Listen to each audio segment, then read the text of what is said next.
Dalam sehari, kamu mandi selama kurang lebih 8 menit.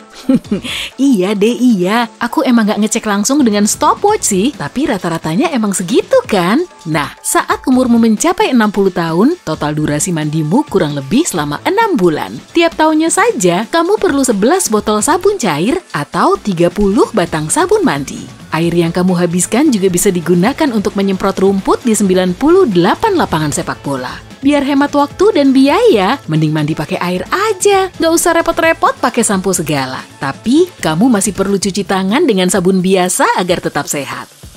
Saat mulai riset kecil-kecilan, kamu jadi tahu kalau 80% bakteri jahat pemicu bau badan bisa dibasmi dengan air biasa. Meski skeptis, kamu mulai nyoba menyingkirkan sabun, gel mandi, dan sabun cair. Sip, saatnya tidur. Di hari pertama percobaan, kamu bangun seperti biasa, menggosok gigi, mandi tanpa sabun, lalu pakai deodoran organik. Wah, kamu udah hemat waktu selama 7 menit. Asik, jadi bisa lebih santai sambil ngupi-ngupi kan? Saat di kantor, kamu minta temanmu Sony untuk mengendus bau badanmu. Wajahnya seketika kaget, seakan ingin berseru, maksudnya apa woi? Ternyata nggak ada yang terlihat mencolok kok. Leganya. Kamu pun pulang dengan hati sumringah dan keesokan harinya, kamu mandi tanpa sabun lagi. Rambutmu mulai agak lepek karena belum dikeramas selama 2 hari. Sehari lagi nggak apa-apa lah, biar selang waktunya lebih lama. Saat malam hari, kamu mulai pengen pakai sabun cair. Dan kamu sudah mengidamkan mandi air dingin. Padahal, suhu air perlu dinaikkan agar bisa membunuh bakteri jahat. Semakin hari, kamu semakin terbiasa dengan mandi air panas sengebul sauna. Saat tidur, kamu sampai memimpikan kalau sabun dan body lotionmu pun punya lengan yang terulur ke arahmu. Keduanya mohon-mohon agar kamu memakainya lagi. Di hari ketiga percobaan, akhirnya kamu keramas dengan air. Terlebih dulu, kamu memijat kulit kepalamu untuk meratakan minyak alaminya. Kemudian, dilanjutkan dengan menarik-narik helaian rambut agar minyaknya bisa mengalir dari akar sampai ujung rambut. Setelah itu, kamu menyisirnya sampai rapi dan keramas dengan air hangat. Setelah kering, rambutmu terasa bersih seperti baru dikeramas pakai sampo. Tubuhmu mulai terasa lengket, pada hari ke-6 kulitmu mulai kering dan berminyak. Akhirnya kamu nggak tahan juga, tanganmu mulai meraih sabun yang nggak terpakai selama berhari-hari. Tapi tiba-tiba TV-mu nyala sendiri dan menyiarkan acara serba-serbi kesehatan tanpa pakai sabun.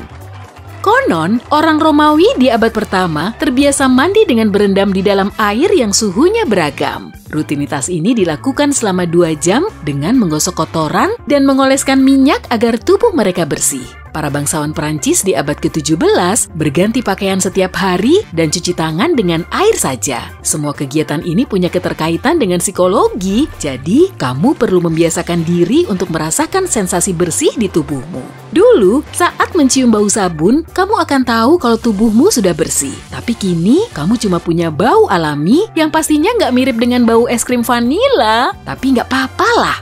Acara TV itu juga menjelaskan kalau tanpa sabun, kamu masih bisa menggosok badanmu. Kalau kamu cuma berdiri di bawah air mengalir saat mandi, bakterinya nggak akan pergi. Coba gunakan washcloth, puff mandi, sikat badan, atau benda lain. Dengan begini, kamu akan bisa merontokkan lapisan sel kulit mati di bagian atasnya. Oke, tubuhmu sudah bersih tuh. Saatnya keluar dari kamar mandi. 15 menit kemudian, kulitmu terasa segar dan lembut. Warnanya juga glowing seperti di iklan body lotion. Kandungan kimia pada sabun bisa bikin kulitmu mengalami dehidrasi parah karena minyak pelindungnya lenyap. Di dalam ekosistem yang rentan pun, jumlahnya nggak seimbang, sehingga bikin kulit jadi kering dan pecah-pecah. Nah, untuk memulihkan keseimbangannya, kamu perlu air. Di kantor kamu nanya Sony soal kemampuannya saat membedakan baumu. Tapi lagi-lagi dia cuma kebingungan. Lalu kamu mulai menjelaskan ide percobaanmu. Dia menatapmu senang dan kemudian ikut membagikan pengetahuannya soal topik ini. Pekerjaan kita ternyata ngaruh loh. Kalau kamu sering terpapar zat kimia berbahaya saat bekerja atau berprofesi seorang petani, tukang kebun, dan pekerja bangunan, ditambah lagi kalau kamu sering bersentuhan dengan kotoran, serbuk sari, dan alergen, maka kamu perlu mandi pakai sabun setiap hari.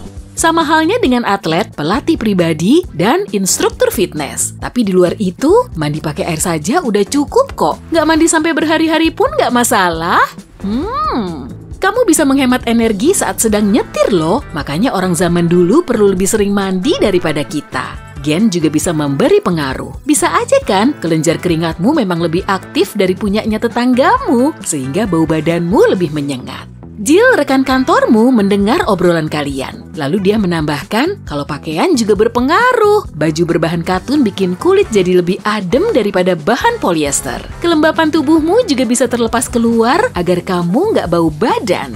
Jill juga membocorkan rahasianya. Ternyata dia sudah sebulan nggak pakai sabun. Tiap berangkat kerja, dia selalu mengenakan kemeja lengan panjang dan celana jeans biar kulitnya nggak gampang kotor. Sejak awal kakinya juga bau, asalkan pakai sepatu rapat seperti kebanyakan orang, semuanya aman kok. Sudah seminggu yang lalu, kamu keramas dengan air hangat. Walau agak kerasa risih, akar rambutmu akan makin kuat. Semua minyak alami akan menempel di kulit kepala karena rambutmu nggak dikeramas pakai sampo. Kamu memicunya lagi agar menghasilkan banyak minyak, sehingga bisa melumasi rambutmu. Dan kamu juga melakukan rutinitas seperti memijat, merapikan rambut, menyisir, dan keramas. Percobaan ini terus kamu jalani dan tahu-tahu di minggu ketiga, kamu sudah nggak ketergantungan lagi dengan sabun dan sampo. Aktivitasmu juga berjalan seperti biasa, kamu masih ngantor, nongkrong bareng teman-temanmu, dan mereka nggak melihat adanya perbedaan, kamu mulai beradaptasi dengan bau alamimu. Meski nggak sewangi bunga mawar, tapi juga nggak sebusuk bau kaos kaki kotor kok. Kamu juga tahu kalau sabun ternyata nggak secara ajaib menghilangkan bau badan, karena cuma memberi aroma selama beberapa saat, dan kemudian masalah bau badanmu kembali muncul. Rambutmu kerasa beda dari sebelumnya karena terhidrasi dengan baik, lembut, halus, dan mengembang. Aromanya juga segar serta terlihat bersih.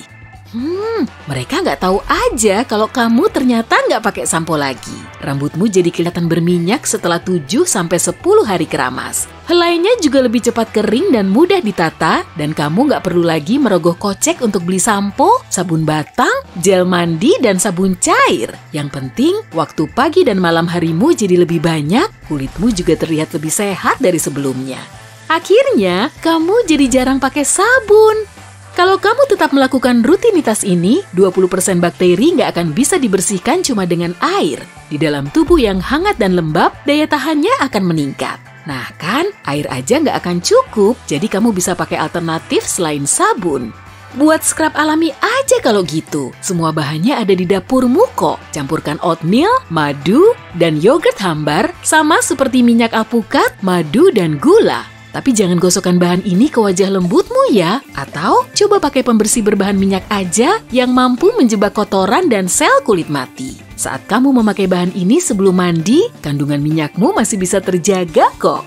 Kayu manis dan cengkeh punya sifat antibakteri. Minyaknya sangat cocok dipakai sebagai pembersih. Madu juga bisa menjaga kesehatan tubuh serta mencegah pertumbuhan bakteri. Kamu bisa menggunakannya sebagai pembersih alami dengan satu bahan. Cuka apel merupakan toner alami yang ampuh membersihkan kulit. Tapi kalau kamu masih mau pakai sabun, pilih yang berbahan alami saja ya. Cek juga, barangkali ada gliserinnya. Zat ini bisa jadi pembersih berbahan tumbuhan yang menjaga kelembapan lapisan pelindung alami kulit. Shea butter dan coconut butter termasuk sebagai bahan pembuat sabun hipoalergenik. Minyak lemon, mawar, lavender, dan cedar sering ditambahkan pada sabun wangi yang menyehatkan. Minyak kelapa dan almond juga bagus untuk melembabkan kulit loh. Semua bahan ini sangat cocok digunakan kalau kamu pengen punya kulit sehat.